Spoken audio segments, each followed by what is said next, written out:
இல்ல ஒரு விஷயம் அதுல கோர்ட்ல பெண்டிங் இருக்கு. கோர்ட்ல ஆன உத்தரவுகள் பெண்டிங் இருக்கு முதலாவதாக.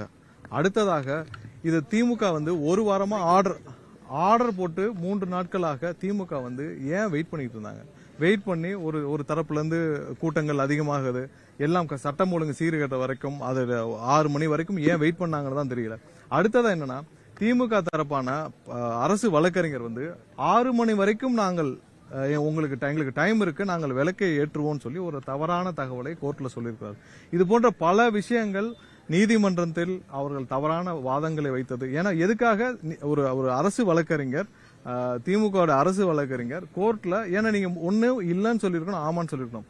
6 மணி வரைக்கும் அரசு வழக்கறிஞர் வந்து எங்களுக்கு டைம் இருக்கு, நாங்க வந்து விளக்கேற்றோம் சொன்னனாலதான் இவ்வளவு கூட்டம் கூடிச்சோ அப்படின்ற சந்தேகம் எல்லாருக்கும் ஏற்படுது.